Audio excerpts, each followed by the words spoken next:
La voix du jour sur Chivox, la parole est libérée.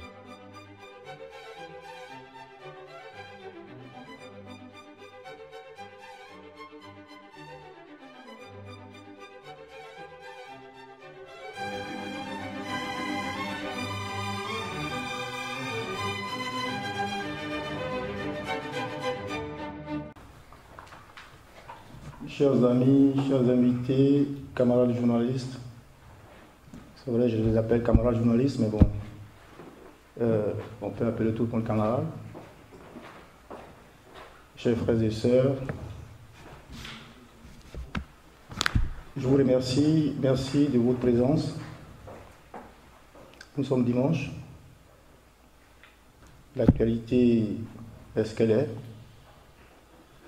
Vous avez tous et toutes des activités ici en France et vous prenez de votre temps pour venir écouter cette petite conférence de presse que j'ai tenue à faire ce dimanche 22 septembre. Je voudrais donc vous remercier de votre présence. Pour certains, la confiance qu'ils m'accordent en se déplaçant pour m'écouter. Pour d'autres qui viennent m'écouter pour la première fois, je vous dis bienvenue. Oui, comme l'a dit le camarade Achaud, l'actualité concernant le FPI, mon parti, est telle qu'il a fallu que je fasse une interview d'une quinzaine de minutes. Interview dans laquelle j'ai dû parler du fait que je sois content, en tout cas pour ce qui concerne la libération de nos amis, en premier le camarade Pascal Affi-N'Guessan, suivi du vice-président Sangaré et tous les autres. J'avais au cours de cette interview exprimer ma joie et en même temps j'ai dû m'interroger sur un certain nombre de décisions qui avaient suivi la passation des charges. Et je savais que je n'avais pas le temps, je n'avais pas eu suffisamment de temps. En 15 minutes, je ne pouvais pas aller beaucoup plus loin. J'ai donc tenu de faire cette conférence avec la presse et des Ivoiriens, ceux qui s'intéressent à la vie du FPI et à la vie de la Côte d'Ivoire, pour donner mon opinion de façon explicite et globale, je ne dirais pas en global, mais globale, pour parler de ce qui m'est cher, le FPI. Merci donc d'être là. Je voudrais, avant de donner certainement la parole aux journalistes, que je remercie une fois de plus d'être là, je voudrais donc vous lire mes propos liminaires. Mesdames, Messieurs, chers amis de la presse, chers camarades du parti, chers invités, comme vous le constatez, depuis le 5 août 2013, date de la libération de près de 14 prisonniers politiques, tous proches du président Laurent Gbagbo, les projecteurs des caméras du monde entier se sont à nouveau braqués sur notre parti, le Front populaire ivoirien, sur ses activités, sur ses hommes et sur son avenir politique.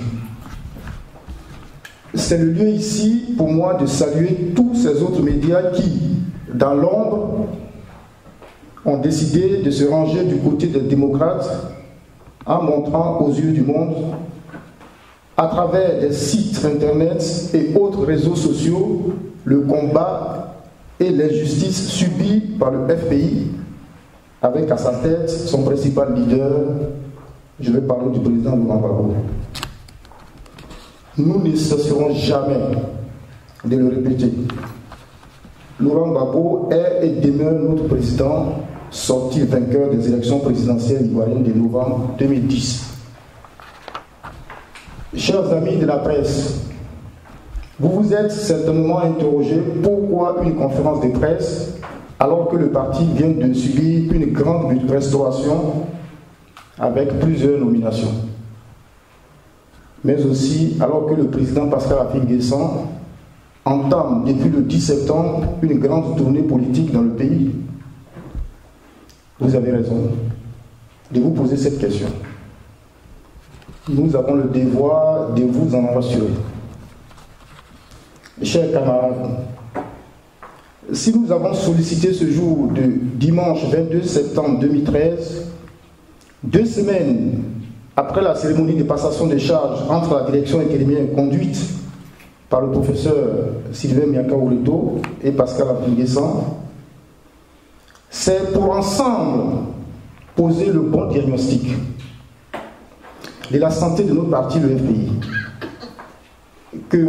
Car vous êtes sans ignorer que le président Affi, fraîchement libéré des prisons, s'est lancé, comme nous le disions plus haut, dans la course pour la reconquête du pouvoir. Et si les choses se passent ainsi, il faudra compter avec une candidature du FPI aux élections présidentielles de 2015 face à Ouattara et d'autres formations politiques en Côte d'Ivoire. Alors, la question que nous nous posons est la suivante. Quel FPI face à Ouattara en 2015?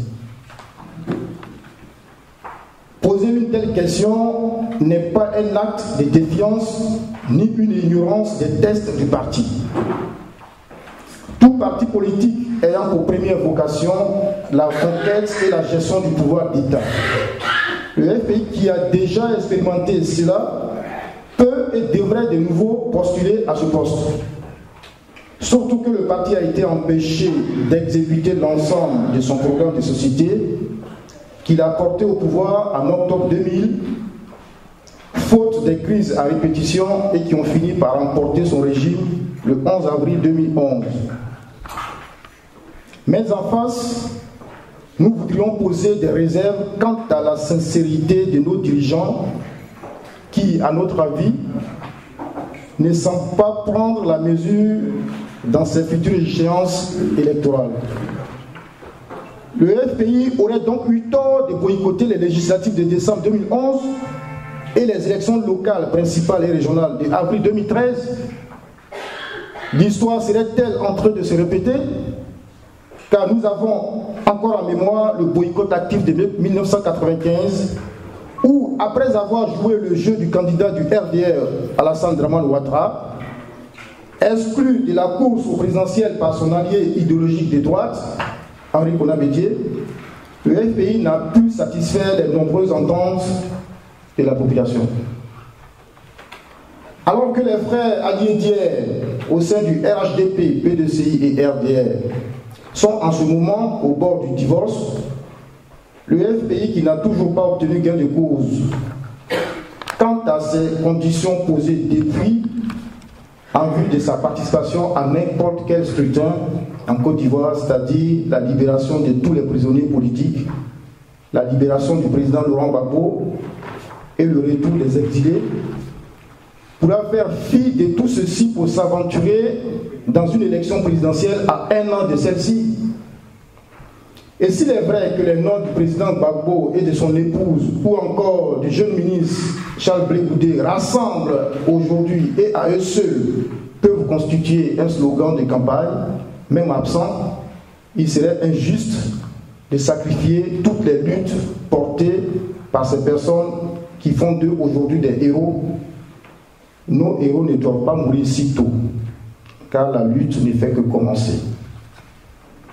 C'est pourquoi nous disons avec force que la seule voie pour le FPI de panser les plaies des milliers d'Ivoiriens, la seule façon de pardonner nos bourreaux et enfin la seule condition d'une paix durable en Côte d'Ivoire reste la libération du président Laurent Gbagbo, de tous les autres prisonniers politiques et le retour des exilés en Côte d'Ivoire. Toute autre voie n'est que suicidaire et n'engagerait que ses seuls tenants. Le FPI, notre parti, vient de loin. Il faudra donc continuer à s'armer de courage pour faire sauter le verrou, le reste du verrou. C'est pourquoi nous pensons que l'offensive diplomatique entamée par la direction intérimaire doit être poursuivie. 2015 n'est pas la fin du monde. Et le FPI sera apprécié le moment venu.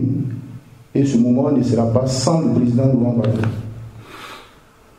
Voilà, chers camarades de la presse, notre opinion sur cette actualité du moment. Je sais que vous allez aborder bien d'autres questions. Sur, par exemple, les nominations faites par la direction intérimaire, dont je suis moi-même un sujet en tant que chargé par la direction intérimaire de collecter des fonds pour le parti. On a également parlé dans ces derniers jours de la nomination de la camarade Brigitte Bio dans le secrétariat national du parti, alors que cette dernière, alors représentante du parti en France, a boycotté toutes les missions de la direction intérimaire, ce qui lui avait valu son poste au Jean-Paul Auro, l'intelligent d'Abidjan. Ma première question, c'est d'abord concernant le thème même de la conférence de presse.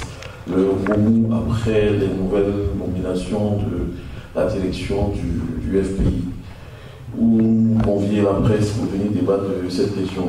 Mais les remous au sein du FPI après la nouvelle nomination de la direction, c'est vous qui créez ces remous-là. Vous créez les conditions du remous, vous voulez qu'on en parle. Je ne sais pas, les remous, il n'y a pas de remous. J'ai le sentiment que vous-même vous faites les vagues et vous voulez qu'on parle des vagues. Qu'est-ce qui se passe au sein du FPI véritablement pour qu'aujourd'hui Claudel Guigui se lève pour venir parler des remous au sein après les dernières nominations de la direction du FPI. Ma deuxième question, c'est plutôt une interrogation qui viendra certainement à la suite d'une analyse que je me permettrai de faire. Dans votre propos liminaire, tout à l'heure, vous avez dit que Laurent Gbagbo reste le leader du FPI et que vous n'engagerez aucun combat pratiquement sans Laurent Gbagbo. J'ai du mal, peut-être que je ne connais pas Laurent Gbagbo, c'est pas la même personne dont nous parlons. Il avait une logique, une politique qui était celle-ci, ne pas pratiquer celle de la chaise vide. Même lors de la transition militaire, il a dit à ses compagnons de lutte au sein du Front populaire ivoirien de ne pas laisser le général Gueye, même s'il ne soutenait pas ce type de transition, de ne pas laisser le général Gueye seul au pouvoir. Et ça a été une des politiques du président Laurent Gbagbo. Mais en vous entendant dans votre analyse, j'ai le sentiment que vous voulez laisser le président Alassane Ouattara seul au gouvernail et de la Côte d'Ivoire en attendant la libération probable ou peu probable, on ne sait jamais, du président Laurent Gbagbo. Qu'est-ce que ça dit? Tant que le président Laurent Gbagbo n'est pas libéré de la haie, vous, militants et des personnes qui pensent comme vous, n'iront jamais à une élection en Côte d'Ivoire parce que votre champion n'est pas libéré. Ah, c'était ma deuxième question. Et ma troisième question est de savoir si Afeni Guessan est candidat pour les élections de 2015, ça fait quoi? Il pourrait être élu. S'il était élu, on ne sait jamais. Ça pourrait peut-être accélérer le processus de libération du président Laurent Gbagbo. Donc, globalement, pour l'instant, avant que certainement nous aurons d'autres échanges, pour l'instant, voilà mes trois interrogations. Les remous, est-ce que ce n'est pas vous-même qui les faites pour pouvoir susciter l'intérêt médiatique autour de vous? Deuxièmement, la politique de la chaise vide, vous pensez qu'elle est productive quand on a un parti politique qui veut reconquérir le pouvoir? Et troisièmement, la candidature d'Afeni Guessan, en quoi est-ce qu'elle est un mal véritable pour le FPI? Merci.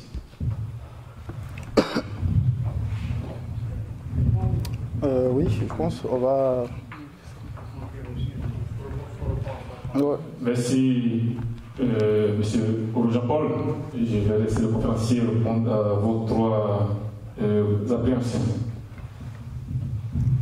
Merci, cher ami de l'intelligent. Oui, tu as raison de poser une telle question, surtout la première, les remous. Est-ce que ce n'est pas nous qui les créons? Oui, en tant que militant du FPI, il est fort normal qu'on se pose des questions, surtout en ce qui concerne la mutation, c'est-à-dire que le fonctionnement qui se produit sous nos yeux. des militants comme moi, on s'interroge.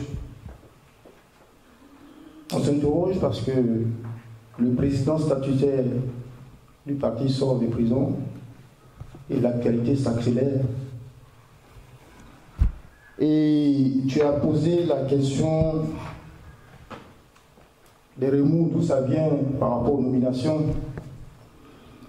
Je vais te dire ceci, je vais vous tutoyer parce que vous voyez, parce que on est en train de parler de façon solennelle.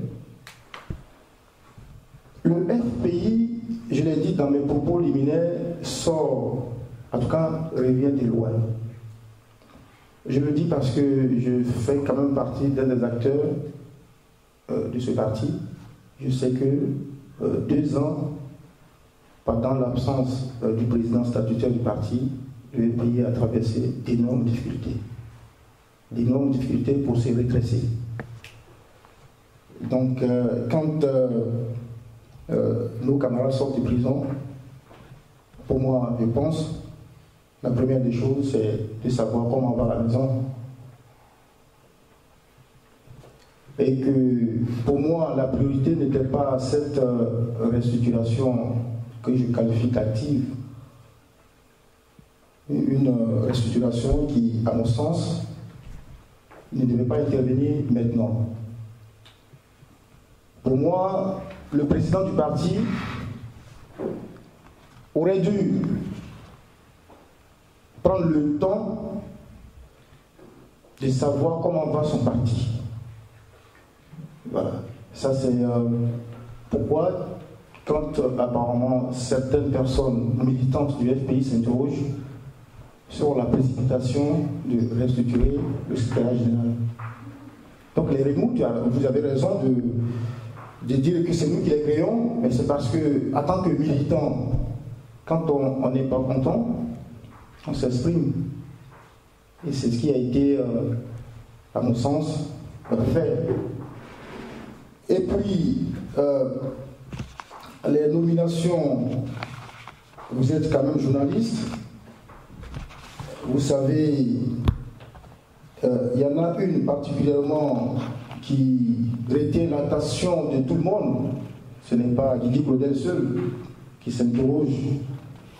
C'est la nomination au poste de secrétaire national chargé des représentations à l'extérieur et de la diaspora. C'est une question qui pose problème. Ça fait une nomination qui pose problème, d'autant plus que elle concerne une personne particulièrement qui s'est mise en rébellion contre la direction intérimaire. Ça, c'est une réalité qu'on sait ici. Alors, c'est ça qui fâche les militants. C'est vraiment ça qui fâche. Moi, en tant que militant, c'est ça qui me fâche. J'estime que le président Affi N'Guessan n'a pas pris la mesure des choses avant de procéder à ces différentes nominations. C'est la raison qui j'ai évoqué, la raison de discipline.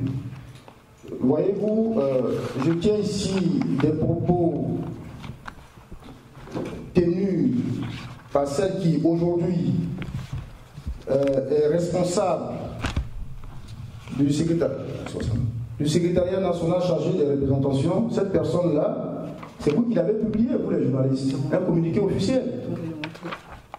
Un communiqué officiel dans lequel on traitait la création intérimaire des putschistes.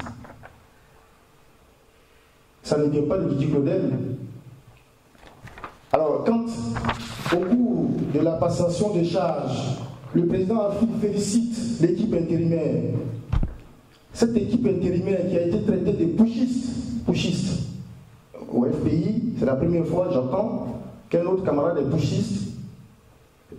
On a jusque-là connu les putschistes, les militaires qui font des coups d'État, et au sein du FPI, on traite les autres des putschistes. Moi, personnellement, ça m'a choqué, ça a choqué tout le monde, toute la direction du parti. Alors, le président Affi, il fait fi de ça. On ne fait même pas intervenir le minimum, c'est-à-dire que les mesures disciplinaires les mesures disciplinaires, elles ne sont même pas évoquées. Et cette personne est promue. Moi, ça me pose un cas de conscience. Parce que notre parti repose sur des tests et des principes. C'est le respect de la hiérarchie. Alors quand un militant de base, pour ceux, je peux éclairer un peu en 2 secondes, ceux qui ne savent pas, ceux qui ne le sauraient pas, la représentation est un organe de base, qui n'est même pas un organe de décision, organe de base. Alors quand un responsable d'organe de base qui est en 4e position, quand on cite les organes de base, nous avons la fédération, nous avons la section, nous avons le comité de base, et la représentation vient en 4e. Et qu'un responsable d'organe de base puisse traiter son président des partis de putschistes, d'irresponsable, d'incompétent, ce sont ces mots, c'est un article publié le 26 avril 2012. Ça ne vient pas de Guy Claudel. Dans l'Ivoire Business. Voilà. Je pense qu'à son temps, vous l'avez relayé vous-même à l'intelligence aussi. Donc ça ne vient pas d'équipement. Voilà la question qu'on se pose en tant que militant de ce parti. Pourquoi on foule au pied la discipline? L'interrogation est là. En ce qui concerne la deuxième question que vous avez posée, enfin vous avez posé une interrogation sur la politique de la chaise vide. Justement, c'est pour éviter la politique de la chaise vide. Nous l'avions fait, je l'ai dit dans mes propos liminaires. En 1995, on a fait un boycott actif. On voulait aller nulle part. Ça nous a coûté ce que ça nous a coûté. Actuellement, nous posons les conditions normales pour aller à des élections normales. C'est justement pour éviter la politique de la chaise vide qu'on interpelle, en tout cas que moi j'interpelle nos responsables, pour dire attention, nous allons au rythme où on va, on risque de faire le jeu de Ouattara. On risque de faire le jeu de Ouattara parce que n'oubliez pas, sinon n'oublions pas que ces prisonniers qui ont été libérés, nous sommes contents, mais ils sont encore inculpés. C'est-à-dire que la justice est toujours en action. La bataille, c'est que ces gens qui sont nos leaders soient totalement blanchis. Voilà un peu les différentes questions que nous nous posons. C'est pour éviter la politique de la chaise vide que quand le comité central avait donné mandat à la direction intérimaire de poursuivre avec le gouvernement en place pour essayer de travailler sur les différentes conditions que j'ai qualifiées de normales à ce gouvernement-là pour amener la libération de nos amis, le respect de la démocratie. Sachez que, bon, depuis 2 ans, le FPI ne manifeste plus. Il est vrai que ces derniers temps, l'actualité s'accélère. Donc, chers amis, c'est effectivement pour éviter la politique de la chaise vide que nous nous posons ces questions. Sommes-nous prêts à aller à des élections alors que les conditions, on pense, ne sont pas encore réelles, elles ne sont pas remplies? Vous avez fait allusion au président Laurent Gbagbo.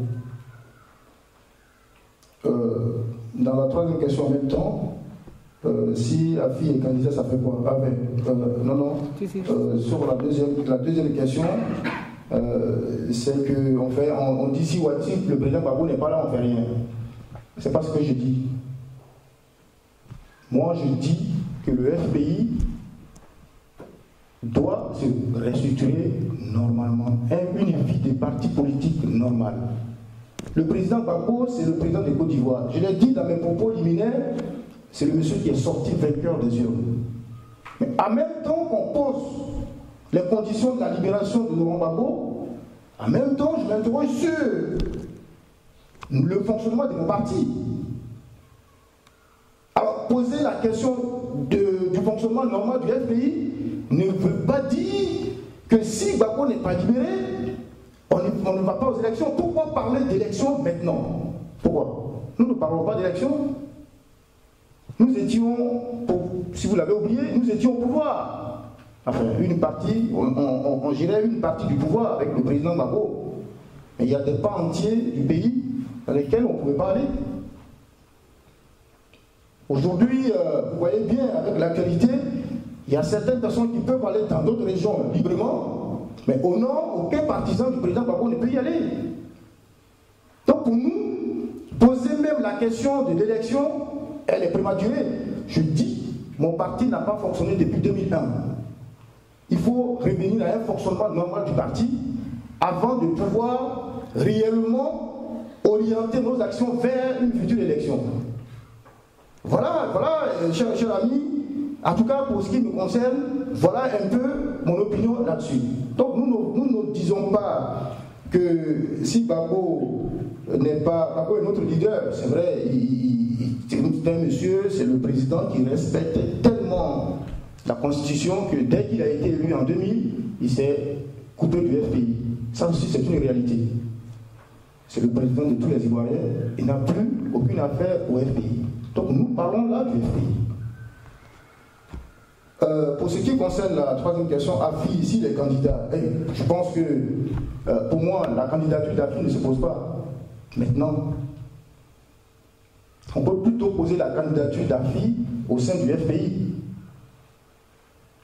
Au sein du FPI, c'est-à-dire qu'il est président du FPI. Je sais faire la part des choses. Le président AFI a été élu en avril 2001. Je voudrais rappeler ici que nos tests, quand on est élu, c'est pour 3 ans. Nous sommes en 2013. Donc je pense qu'il faut certainement faire une pause pour faire un inventaire clair en ce qui concerne le fonctionnement du FPI avant de pouvoir chercher à postuler au poste de président du FPI ou de président de la République. Pour moi, c'est prématuré. Un inventaire, ça devient concret, c'est ça? S'il vous plaît. Voilà ce que je pouvais dire sur la question concernant le président AFI. Le président AFI, je pense que c'est vous qui posez la question, mais bon, pour moi, ce n'est pas d'actualité. L'actualité, c'est la vie du FPI. Voilà, la vie du FPI. Merci.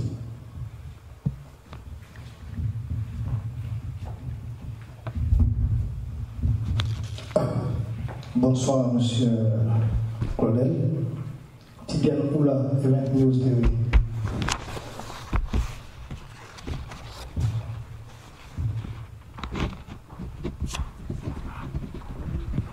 Ok. Je ne sais pas, je peux vous appeler Kiki le rebelle ou bien?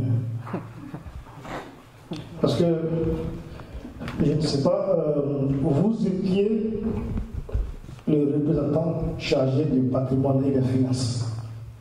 Le secrétaire au secrétariat des finances et du patrimoine.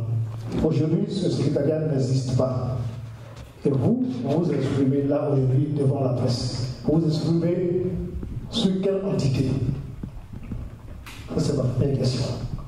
La deuxième question, je veux savoir la nature de votre relation avec la représentation en France. Et la troisième petite question, vous avez traité Brigitte Guyot de sa nomination de prime à la rébellion. Est-ce que le vrai rebelle, c'est pas vous? Merci.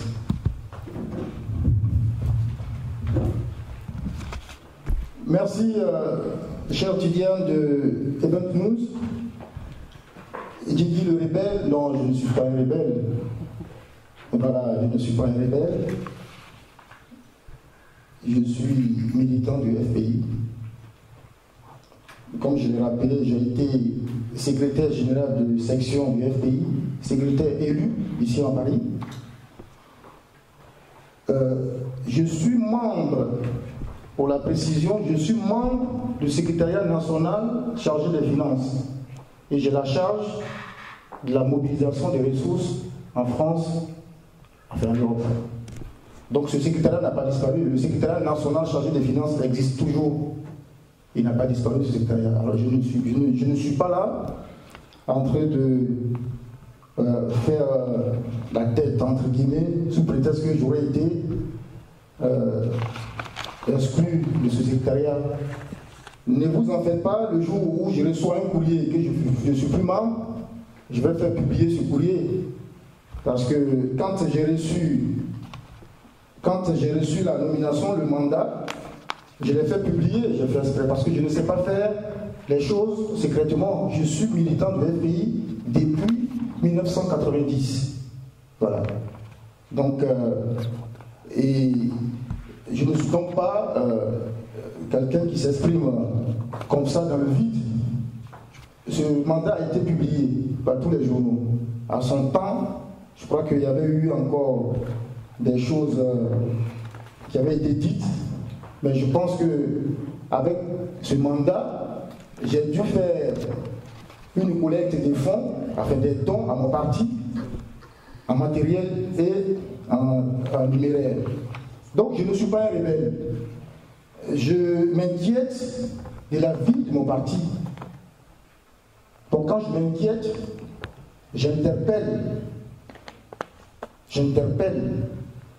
Parce que j'estime qu'il est temps qu'on écoute, nous qui sommes les militants.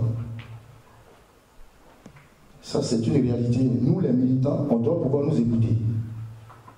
Je prends la position d'autres militants qui interpellent. Donc, j'interpelle ma direction pour dire, attention, voilà où nous allons. Nous allons vers la dérive.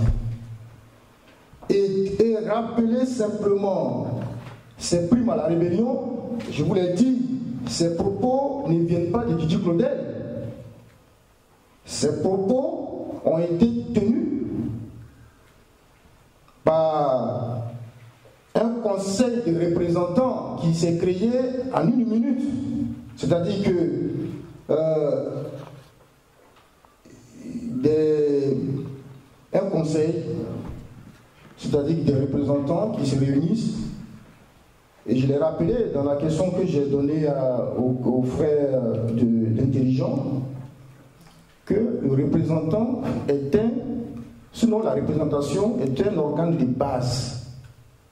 Donc quand la hiérarchie monte, il faut savoir faire attention. Donc c'est ce que je dis. Quand on traite son président de tous les noms, et qu'à la fin, celui qui est statutaire lance un satisfecit total, mais carte blanche, félicitations à cette équipe intérimaire. Une fois qu'il a fini de dire ça, il dit, bon, allez hop, tout ce que tu as arrêté là, je le remets en place.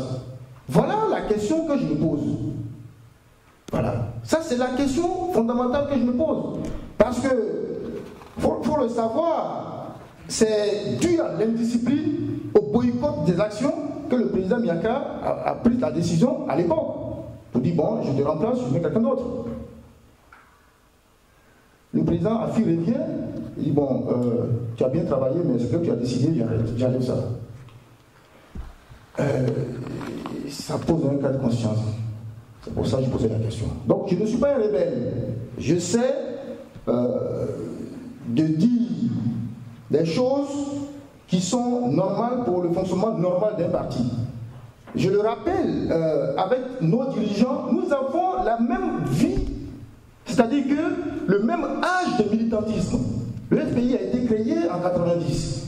Pour ceux qui disent qu'ils sont militants du FPI en 1600, 1800, non, moi je ne sais pas. Nous avons créé ce parti en 90. Moi, ici en France, j'ai commencé à militer. Voilà. Donc, ça aussi, c'est une réalité. C'est une longévité aussi. Donc, j'estime avoir le droit de m'exprimer parce qu'il y a certains devoirs que j'ai remplis, des fois, de temps en temps. Donc, comme le parti me donne ce droit-là d'expression, j'interpelle, j'ai saisi l'occasion pour interpeller. Pour dire, quand je ne suis pas d'accord, je ne suis pas d'accord.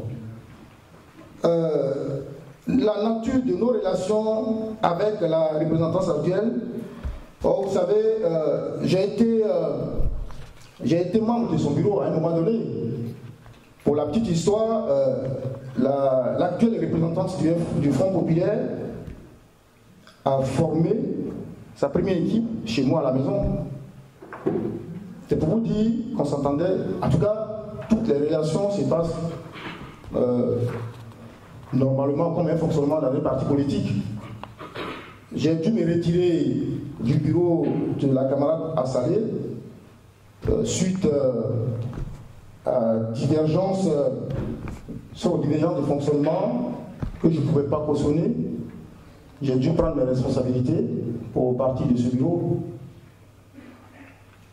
Voilà, parce que j'estime que quand on te confie, je voudrais rappeler que dans le bureau d'Hortense Assalé, je m'occupais de la coordination des sections et de la mobilisation des militants.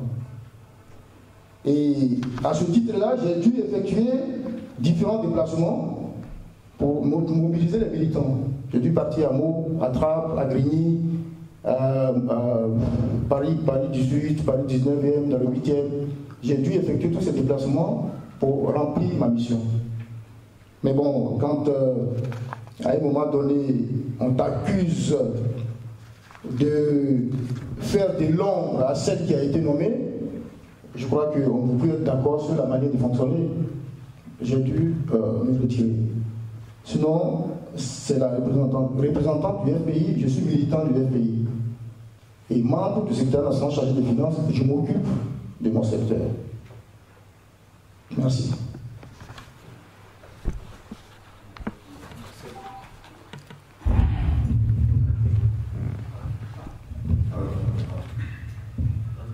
Allô?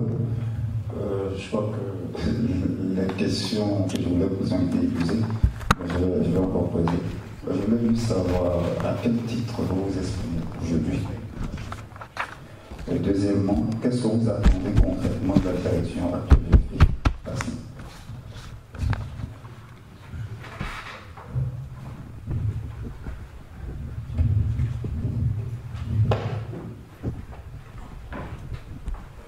C'est quel journal? La dépêche d'Abidjan. La dépêche. D'Abidjan. Ouais.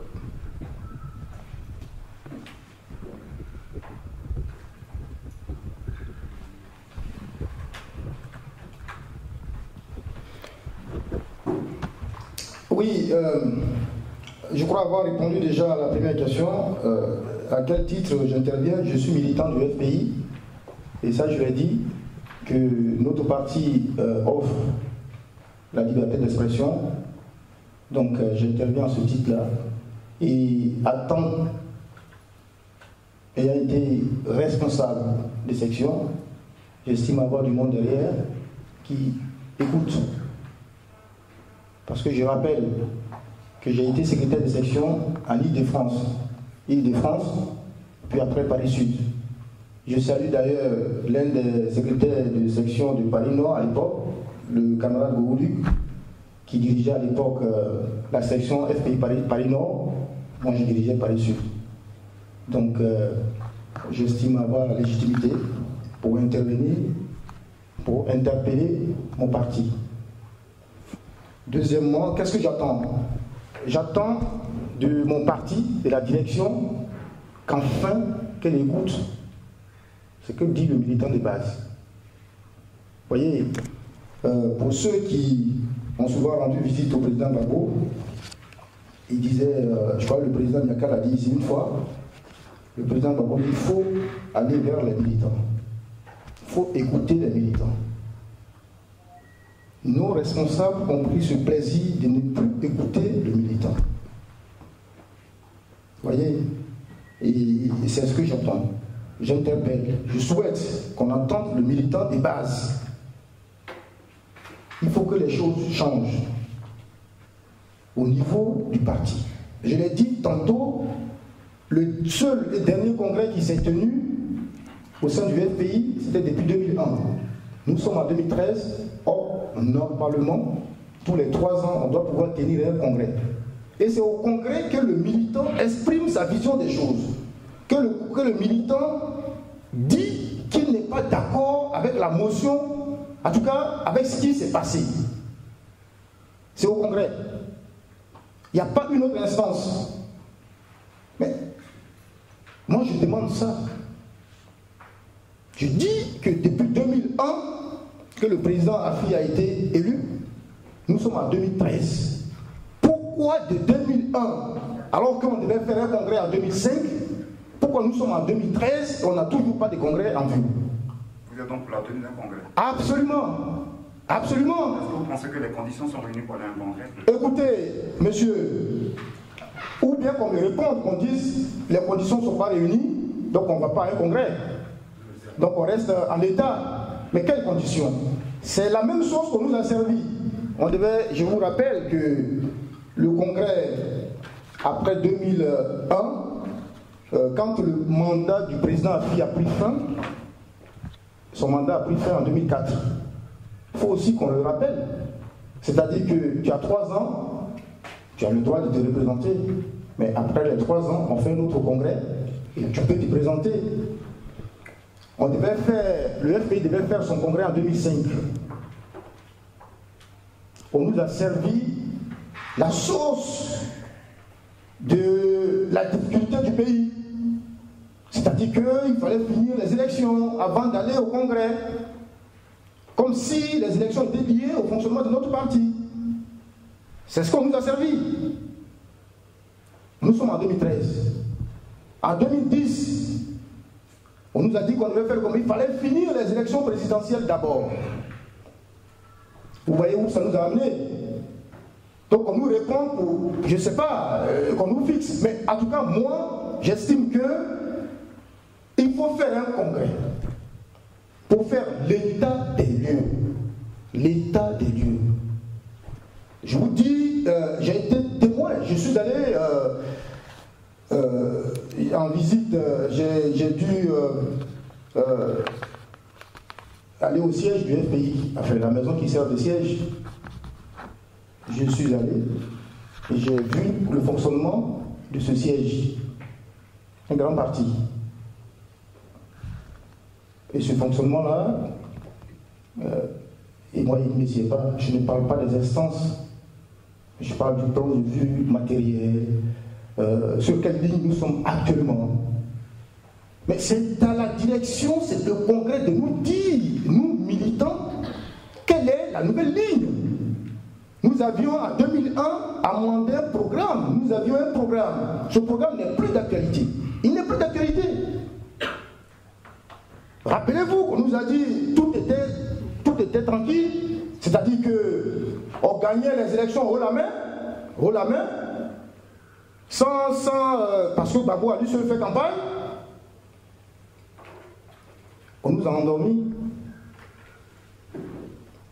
On nous a dit qu'il fallait finir l'élection présidentielle de 2010 pour passer au congrès de notre parti. Ouattara est toujours au pouvoir. Au début, on ne voulait pas l'accepter, mais le président Gbagbo lui-même le disait, quand quelqu'un fait un coup d'État, il faut faire avec. Ils ont fait un coup d'État, ils sont au pouvoir. Le parti peut fonctionner normalement et demander les conditions normales d'une élection normale. On ne peut pas nous servir. Il faut que le pays soit tranquille d'abord, avant de parler de la vie du parti. Ça, je ne suis pas d'accord. Voilà un peu mon problème. Ça, c'est mon problème. Merci.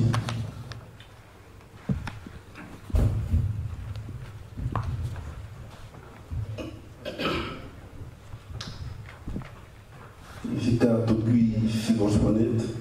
Merci, chers conférenciers.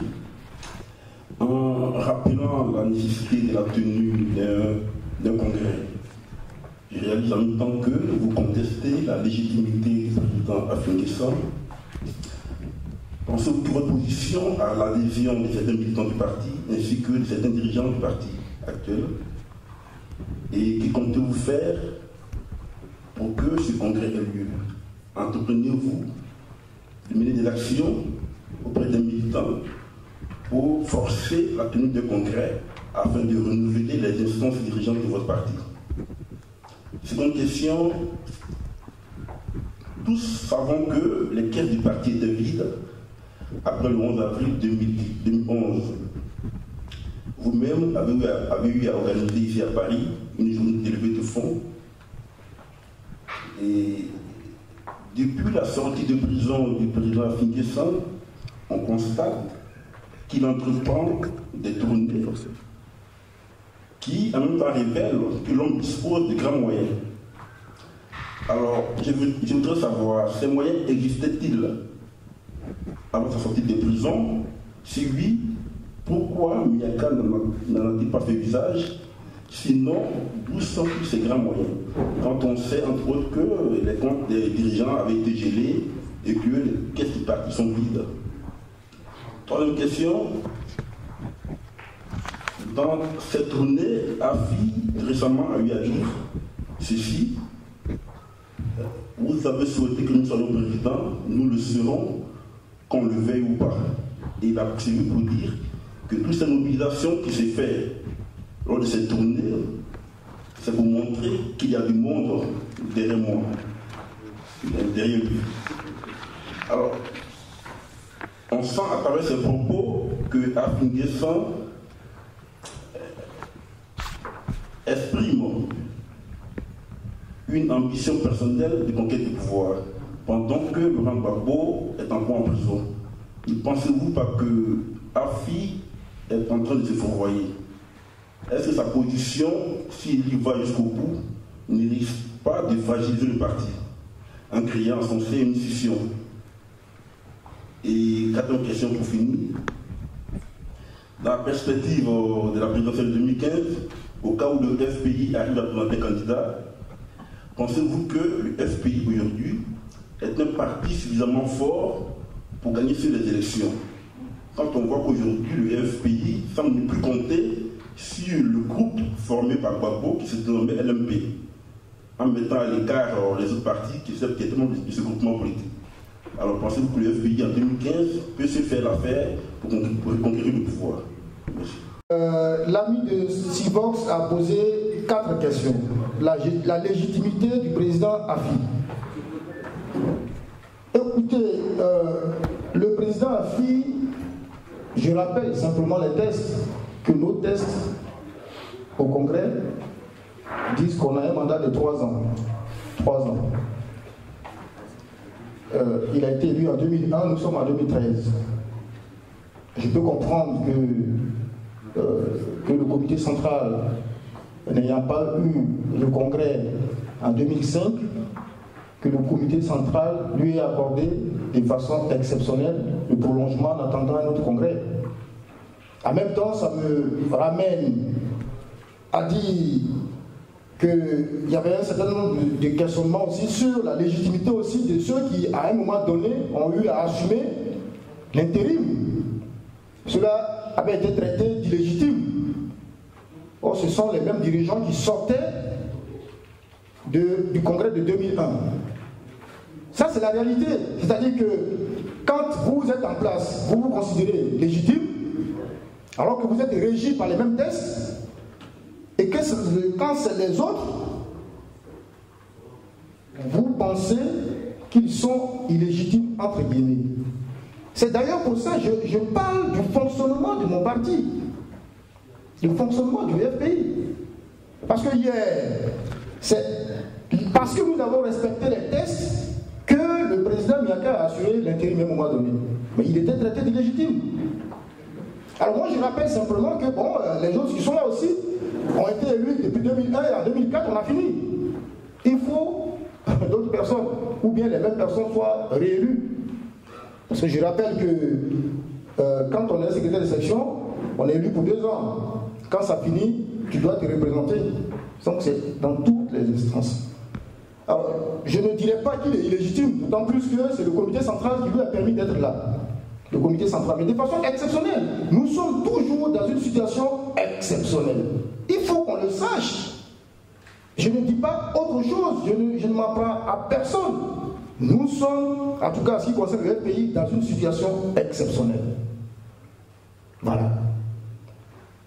Je demande qu'on revienne aux tests, qu'on revienne à une situation normale, d'un fonctionnement normal.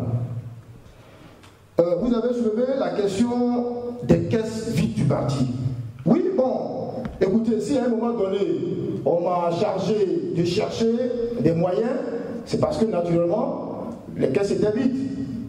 Et moi, pour m'en convaincre, j'ai été voir au siège.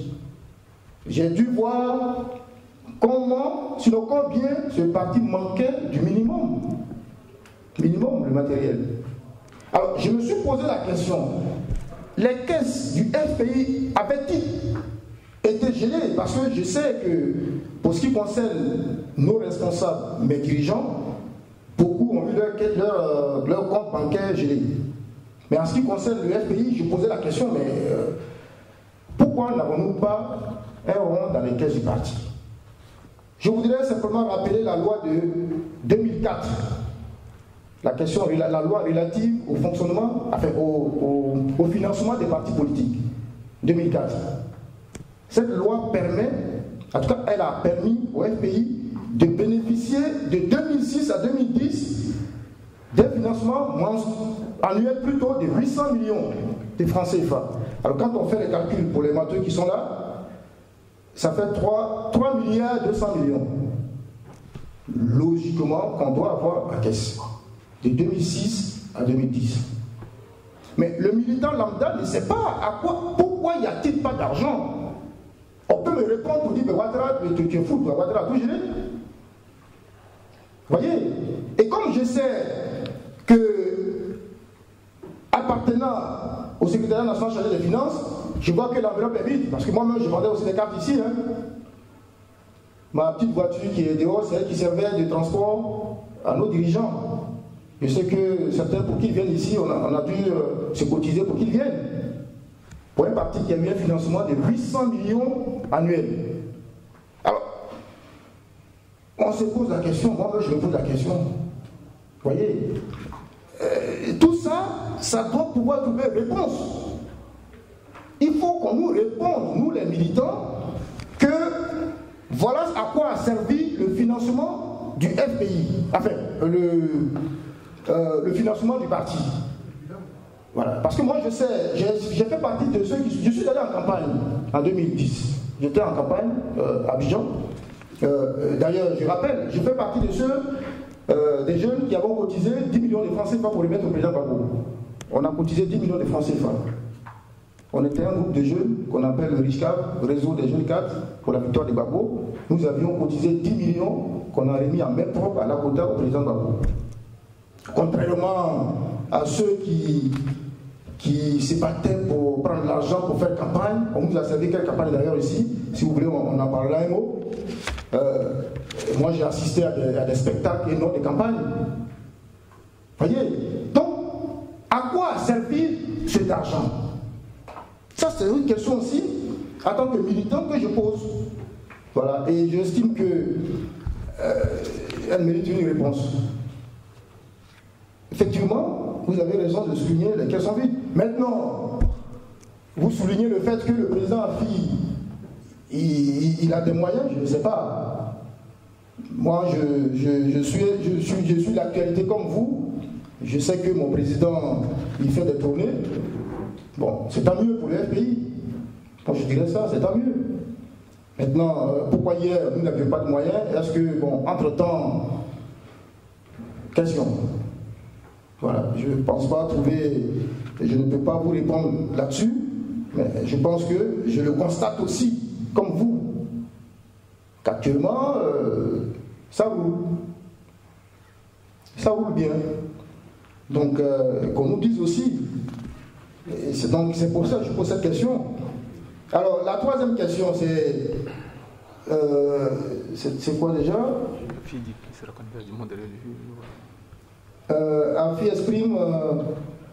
Est-ce que le fils soit candidat, ça est-ce que Afi, une ambition personnelle? Écoutez, c'est légitime, hein? C'est légitime, mais quand on est dans un parti politique, je crois que c'est le parti qui choisit son candidat, qui trouve un champion, qui dit voici notre champion. Sinon, tout le monde peut postuler. Chacun peut se battre, peut se donner des coups pour dire je suis le meilleur champion, le meilleur cheval. Et le parti regarde et choisit. Donc, que le président Afi ait une ambition personnelle, c'est tant mieux, c'est légitime. Qu'est-ce qui vous dit que moi, je n'ai pas une ambition d'être président aussi voilà. Ça aussi, c'est légitime. Parce qu'il n'y en a pas les sachants et puis bon, les autres. Hein. Quand on est militant, on a pour vocation aussi un jour, cette ambition, elle doit traverser tout le monde. Donc qu'il y ait une telle prétention, bon, moi je dirais que c'est légitime. La question est de savoir, est-ce le moment, le moment qui est porteur, pendant que Gbagbo est en prison? Écoutez, justement, je crois que si jusque-là vous suivez un peu mes interventions, c'est même pour ça que moi je m'interrogeais sur le fait que pourquoi ne pas s'occuper même de la vie réelle du parti et on se lance dans des courses individuelles. Donc en tant que militant, il faut interpeller. C'est pour ça que j'interpelle. Donc nous disons simplement que le président Gbagbo, qui a été élu, est en prison. Le FPI a posé un certain nombre de conditions qui ne sont pas encore remplies. Et qu'au niveau du parti, il faut aussi revoir le fonctionnement de ce parti. Ça, c'est ce que nous disons. Quant aux perspectives d'un candidat du FPI pour les élections 2015, toutes ces questions on doit pouvoir les débattre au sein du Congrès. Voilà. Parce que Ouattara a dit que lui, il s'est présenté en 2015. Il a dit. Il va se présenter plutôt en 2015. Pendant ce temps, bon, nous on fait quoi? Il faut qu'on s'organise. Et s'organiser, c'est revoir le fonctionnement de son parti. Ça, c'est ce que je voulais dire. Maintenant, pour ce qui concerne est-ce que le FPI peut gagner seul? Non, le FPI a toujours des alliés. Le FPI a des alliés. Nous sommes un parti de gauche. Nous avons des alliés. Il y a la LMP qui existe toujours, mais je vous signale que le CNRD existe toujours. De temps en temps, il est activé. Il existe toujours. C'est un groupement de partis politiques, avec le FPI compris. Donc ce groupement-là existe toujours. Nous n'avons pas la prétention d'être les meilleurs pour aller tout seuls. Nous pensons que notre programme de gouvernement, d'autres personnes peuvent se joindre à nous et puis aller à des échéances électorales pour pouvoir les emporter. Donc tout seul, on n'est jamais allé tout seul. On pense qu'on peut toujours aller avec les autres qui sont d'accord avec nous, avec lesquels nous sommes d'accord aussi, pour postuler, aller à l'élection de 2015, aux échéances générales de 2015. Merci. Jean-Paul, première question. Vous avez dit tout à l'heure, lorsqu'Afi est revenu dans ses dernières décisions, il a balayé du revers de la main toutes les décisions qu'avait prises, quasiment toutes les décisions qu'avait prises son intérimaire Miaka. Pour vous, est-ce un des aveux de Miaka Oreto, les nominations de président Afin-Guessan? Et ma deuxième interrogation, c'est toujours au plan des remous. Est-ce qu'aujourd'hui, ce qui se passe, la conférence de presse que vous faites, les déclarations que vous êtes en train de faire, ce qui se lit dans la presse, et principalement dans la presse proche du président Laurent Gbagbo, est-ce que vous ne pensez pas que ce que vous êtes en train de faire, le militant que vous êtes, l'attitude que vous avez qui ressemble pratiquement à une dissidence et non forcément à une interpellation, est-ce que vous n'êtes pas en train de créer les conditions de l'implosion au sein du FPI, véritablement, comme ça se passe au PDCI, aujourd'hui, ils sont en train de se battre. Est-ce que vous ne serez pas bientôt en train de vous battre au sein du FPI, de sorte à permettre à Alassane Ouattara d'avancer et d'arriver certainement seul en 2015 et certainement remporter les élections ou encore 5 années de galère pour le FPI? Ma troisième question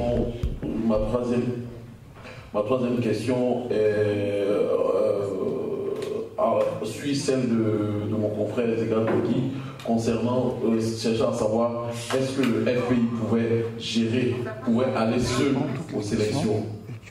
À mon sens, vous avez répondu en disant que vous avez des alliés au sein du CNRD. Est-ce qu'au-delà de vos alliés du CNRD, vous pouvez tendre la main à certains partis politiques comme le FPI, comme l'avait fait aujourd'hui en son temps le président Miaka Oreto? Est-ce que vous êtes prêt à tendre la main à certains militants ou au PDCI pour espérer certainement en 2015 remporter les élections face à Ouattara? Merci. Merci. Je pense qu'on nous signale que le temps avance. Je l'ai dit quant aux décisions prises par le président Bianca Oureto, j'ai souligné le caractère, c'est-à-dire que l'une des décisions que j'ai soulignées, j'ai dit qu'on venait de faire là une prime à la rébellion parce que quand on tient ce genre de propos, on essaie de sanctionner la personne qui les tient, pour ce qui concerne le FPI. Voilà. C'est par indiscipline, parce que cette personne-là a été à un moment donné très très loin. Voilà. Et cette personne a été remplacée.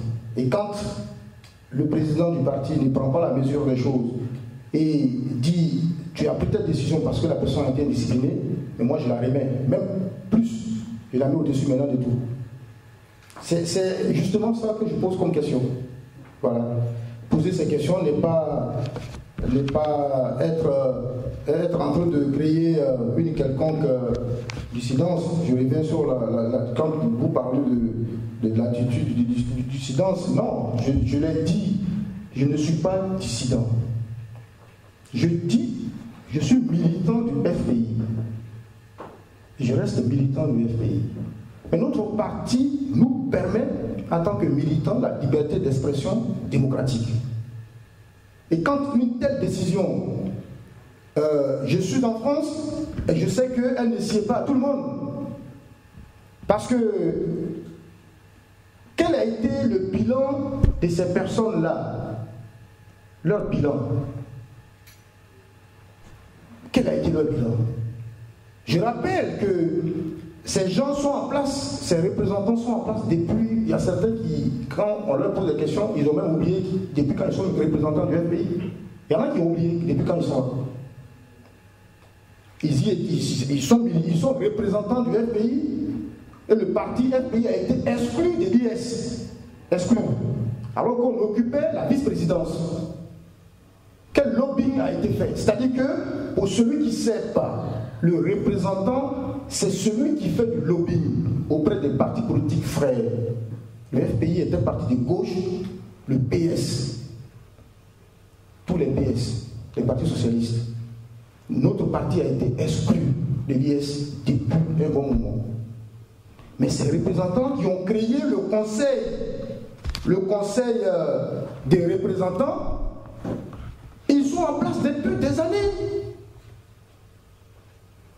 Quel est leur bilan? En France, où tout le monde s'accorde à dire que c'est la France qui nous fait la guerre, nous sommes avec des socialistes et on ne peut pas avoir accès au bureau de Solferino, le PS, le parti, le FPI. Le FPI a des difficultés pour accéder au bureau de Solferino. Mais ces questions-là, on doit pouvoir les poser à nos différents représentants. Ils viennent de faire allégeance. C'est la première que je découvre, moi, au FPI. On fait allégeance à un président. Bon, enfin, qu'on nous enseigne que c'est nouveau, ça, au FPI. Ils ont écrit, conseil, on fait allégeance au président FPI. Et hier, c'est ceux-là qui boycottaient la mission intérimaire. Donc, quand je dis ça, et que le président dit je m'en fous, je maintiens ces personnes-là, nous militants, on doit pouvoir se poser des questions. Voilà la question que je me pose. Sinon, ce n'est pas une question de dissidence, je ne suis pas en train de créer une dissidence. Je dis qu'il est temps que le FPI passe à un fonctionnement normal. Et on est dans le moment. Qu'on ne nous sert pas encore. Juste assez même, tout à l'heure j'ai parlé de la campagne électorale. Le FPI n'a pratiquement pas fait de campagne. Quand le président Gbagbo bouge, tout le monde est là. Je me rappelle à Lakota où il trouvait plus de 70 personnes qui sont sur ma liste là. Et, vous voyez, ça c'est la liste de ceux qui devaient faire la campagne présidentielle. Et toutes ces personnes-là, Gbagbo les a retrouvés à Lakota où il faisait sa campagne. Toutes ces personnes-là. Et comme j'y étais, c'est eux qui étaient en première loge. Gbagbo veut saluer. Et mais toi, tu es encore là, mais tu es là, mais pourquoi vous êtes ici? Vous voyez? Ça, c'est la réalité qui se passe au FPI. Donc, pour moi, un parti doit pouvoir être capable de s'interroger pour corriger les erreurs. Je le dis, Brigitte Oukio, je n'ai aucune animosité avec la dame, ni avec... Mais je parle du parti. Cette personne-là, Brigitte Oukio, a été militante dans ma section. Quand je dirigeais la section du FPI, elle a été militante dans ma section. Donc, je ne suis pas en train de critiquer la personne physique. Je dis son bilan.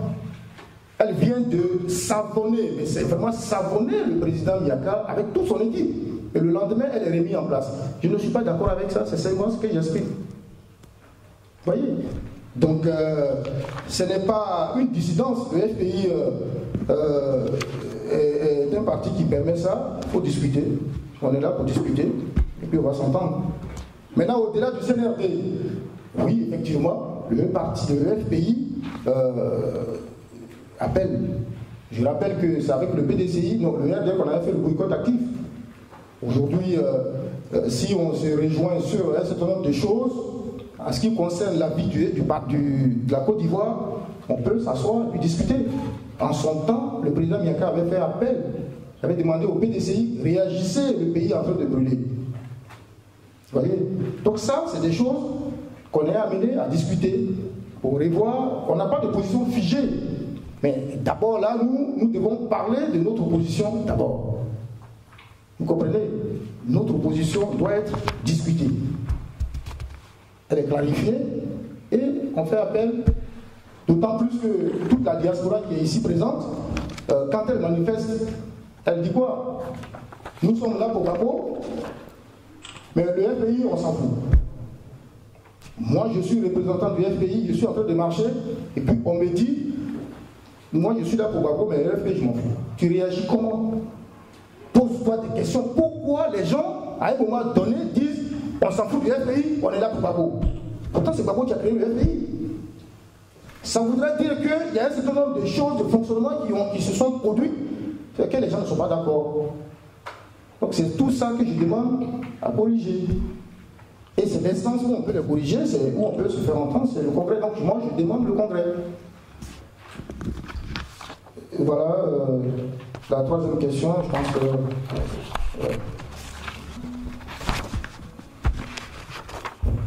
Bien, on me signale que... On a une question. Une question.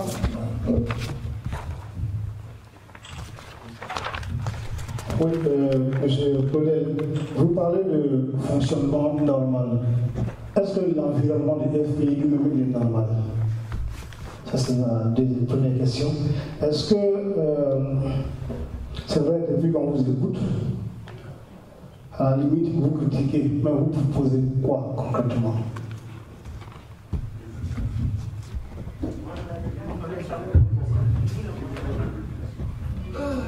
Je pose aussi ma Ok, ouais.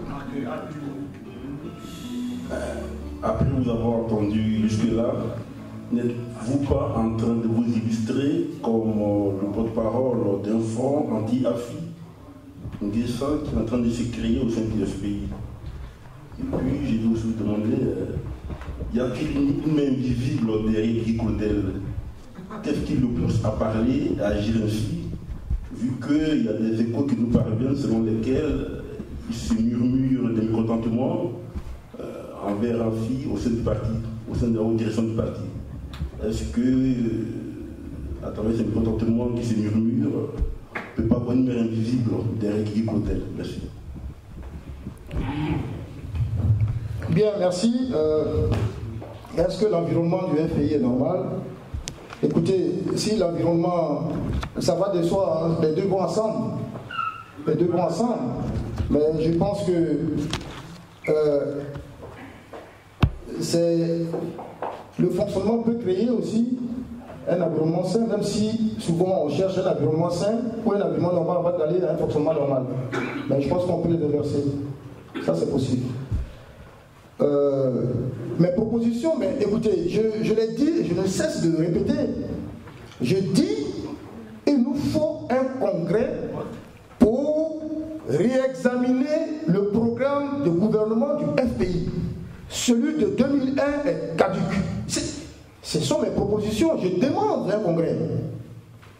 Et je rappelle que nos tests nous autorisent, en tant que militants, qui sommes dans les sections, dès lors qu'il y a 2 tiers, on demande un congrès. Il y a deux structures qui peuvent demander. Le secrétariat général peut demander un congrès express. Et là, nous ne sommes plus dans la périodicité normale, puisque c'est tous les 3 ans. C'est-à-dire que 2001, 2004, 2007, 2010. On aurait pu avoir 3 congrès. Ce n'est pas le cas. Et moi, qu'on arrête de dire, c'est parce qu'on préparait des élections. Donc ça, c'est... donc, voilà un peu les propositions que je donne. Je demande qu'on rediscute pour avoir des statuts. Ceux-là ont été amendés en 2001. Ces statuts, vous voyez, 2001. Ça, c'était au congrès de 2001. Mais ils sont caducs. Ça y est. Les mesures disciplinaires, si elles étaient appliquées, AFI n'aurait pas dû nommer quelqu'un qui venait d'insulter, de traiter de tous les mots sa direction. Voilà. Et je trouve ça, c'est parce que le parti a un fonctionnement qui n'est pas normal. Je rappelle simplement qu'il y a eu des gens, quand le parti a lancé en 2011, on n'allait pas aux élections législatives. Il y a quelques personnes qui se sont dit, ils sont beaux, ils sont aimés dans leur circonscription, ils vont y aller seuls. On connaît le résultat. Ceux-là ont été suspendus. C'est-à-dire que le parti a réagi tout de suite. Ça, c'est cas d'indiscipline. C'est-à-dire que ta direction prend une décision et tu dis que tu t'en fous. Automatiquement, ces personnes ont été suspendues en attendant que le Congrès se prononce sur leur cas. Aux élections municipales, ça a été le cas aussi. Il y en a qui s'amusent, qui disent, bon, ben, le FPI, je citerai l'ancien vice-président qui a été président à un moment donné, Koulibaly, hein, qui avait tout ce monde-là derrière. Et après, il a compris qu'il y est allé, hein, il n'a pas eu une seule voix. Donc ça, l'indiscipline est sanctionnée par le parti. Pourquoi ce n'est pas valable ici? Et comme moi je suis militant du FPI en France, je le dis, que je ne suis pas d'accord. Maintenant, un front anti-AFI, non, pas du tout. Pas du tout. En fait, vous avez raison de poser la question, mais ce n'est pas vrai. Il n'y a pas de front anti-AFI. AFI N'Guessan est le président du FPI, qui a été élu en 2001. Son mandat a pris fin depuis. Ça, il faut aussi... C'est nous qui parlons, on veut être les champions de la démocratie. Et ça, il faut qu'on reste champion. Et dire que quelqu'un, ton mandat est fini, ce n'est pas être... comment je peux dire ça? Rebelle, non, pas du tout. Moi, je dis, il y a d'autres militants qui ne savent pas que son mandat, c'est fini. Donc, on s'assoit, on fait une autre élection, et puis on le remet. Voilà. Ce n'est pas une attitude rebelle. Et puis, y a-t-il une main derrière? Je viens de rappeler, cher ami, j'ai commencé à militer au FPI en 90. J'ai dit qu'avec tout cela, on a le même âge de militantisme. Même âge. Ils sont plus âgés que moi, mais le même âge, puisque le FPI est créé en 90. Ça, c'est une réalité qu'on ne peut pas, moi, m'enlever. Donc, je peux aussi qu'on m'accorde ce droit-là de m'exprimer en tant que Didier Claudel seul. Pourquoi vous voudrez qu'il y ait forcément une main derrière? Non. Je rappelle que j'ai quand même dirigé une section ici en France. Donc des gens aussi peuvent m'écouter et on peut s'exprimer pour dire, pour notre parti là, on n'est pas d'accord avec ce certain nombre de choses. Vous comprenez? Et donc, je sais agir tout seul. Tout à l'heure, je rappelais simplement que la campagne présidentielle qui s'est déroulée, que le FPI n'avait pas fait de campagne. Ça, je l'ai dit, et c'est une réalité. Moi-même, dans ma région, il y a l'ancien secrétaire Goulou qui est là, qui a fait campagne dans sa région, lui, tout seul. Moi-même, dans ma région, j'ai dû faire campagne aussi dans mes propres poches, avec mes propres poches, sinon. Donc, je sais pouvoir agir tout seul sans qu'il y ait forcément, nécessairement, une main derrière. Il n'y a pas de cela. Mais, c'est vrai, les courants d'expression existent puisque les textes le permettent. Même dans les comités de base, les simples comités de base des quartiers, des courants existent pour s'exprimer. Donc, voilà. Cher ami, la troisième et dernière question. Avant-dernière question. Voilà. Donc, et comme on me rappelle que c'est bon parce que après vous êtes invité à prendre un petit quelque chose, je voudrais vous remercier, surtout les journalistes et puis les frères et sœurs qui se sont déplacés pour écouter. Et c'est pour moi un plaisir, surtout quand il s'agit de parler du FPI, un parti qui nous est cher tous. Et ça, je voudrais sincèrement vous remercier parce que c'est vrai, quand j'ai lancé l'information que je faisais la conférence de presse, il y a eu des bruits. Ah, il va dire quoi? Ah, Afi va lui tomber dessus. Afi est en train de bouger partout, mais lui qui il est, Didier Claudel, pour s'opposer à Afi Guessi. C'est-à-dire que simplement, ils ont reçu le testo, Claudel fait une conférence, ils ont commencé à dire, Afi va me phagocyter, il va me tordre le cou, au nom de quoi? Quand un militant veut s'exprimer, il y en a même qui ont souhaité que je fasse même la conférence, avant même que j'arrive ici, au téléphone. Tu vas dire quoi? Tu ne vois pas que Afi, il est le sauveur? Voilà ce qu'on me dit.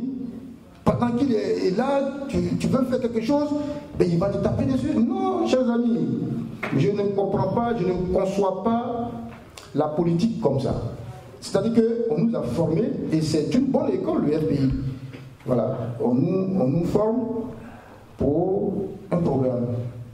Et c'est ce programme-là, quand à un moment donné, s'il est caduc, il faut pouvoir dire que ce n'est plus possible. En tout cas, c'était pour ça que j'ai tenu à donner mon opinion. Mon opinion sur ce qui se passe en ce qui concerne mon parti, le FPI. Je sais qu'il y a Oro qui a envie de dire beaucoup d'autres choses, mais il a posé tellement de questions, on en parlera. Donc, je voudrais terminer, vous dire merci. Merci et rappeler que ce que je viens de dire, je l'assume. Je l'assume en tant que responsable. Je suis responsable, militant du FPI, donc ce que je viens de dire, je l'assume. Dans mes propos, loin de moi l'idée d'affronter un lion, parce que c'est ce qu'on m'a dit, hein, mais tu vas affronter un lion. Je ne sais pas pourquoi on me parle de ça, mais je pense que j'ai dit là ce qui était essentiel pour moi, c'est-à-dire rappeler à mon parti qu'il faut revenir à un fonctionnement normal. 1. Le congrès doit pouvoir se faire. Il faut faire l'inventaire. 2. Et c'est à cet inventaire-là qu'on saura que le FPI, voilà à quoi a servi votre argent. Parce que le parti a été financé. On me disait comme ça, il y en a qui me répondaient hein, que ça a servi à des funérailles. Oui, mais ça aussi, il faut que les militants le sachent. Vous comprenez? C'est-à-dire, moi, si on me dit, Claudel, mais les 800 millions annuels, là, on a fait les funérailles, ça aussi, c'est une réponse qu'on peut accepter. Enfin, si on veut l'accepter, on l'accepte. Voilà. Donc, en tout cas, c'est ce que je tenais à dire pour relever qu'il ne faut pas aller dans les moyens, il ne faut pas encourager l'indiscipline. L'indiscipline, si on s'amuse à l'encourager, on est parti mort, complètement mort. J'ai vu un dernier courrier qui est sorti, où la personne, Brigitte Guyot, a appelé au rassemblement. C'est-à-dire que à peine que Afi lui a envoyé le message que tu es nommé, ah, tout le monde est beau, venez, rassemblement maintenant. Vous voyez, ça aussi, c'est une manière de faire qui n'est pas intéressante. Vous voyez, parce que moi, quand je devais remettre des fonds au parti, ce sont les mêmes personnes qui disaient Clotaire, il est illégitime. Même dans un cabinet, c'est-à-dire que tu es secrétaire national, tu formes même ton cabinet, on trouvait à ce moment-là que c'est illégitime. C'est pas statutaire. Au nom de quoi Didi Clotaire est dans un cabinet? Des gens qui ont milité, moi, dans ma section, qui ont été sous. Pourquoi Didi Clotaire est milité? Pourquoi il est dans un cabinet du FPI? Voilà un peu ces différentes interrogations qu'on se pose. Alors, il va falloir revenir à une vie normale de mon parti. Chers amis journalistes, merci. Merci de vos questions. Merci aux parents. Merci aux camarades militants qui se sont déplacés. On avait prévu prendre fin à 18h. Il est 18h. Comme on doit prendre quelque chose ensemble, et on le fera. Mais bon, je vous donne rendez-vous bientôt pour un débat maintenant. Débat militant. Débat. Merci à tous. Je vous remercie. Merci.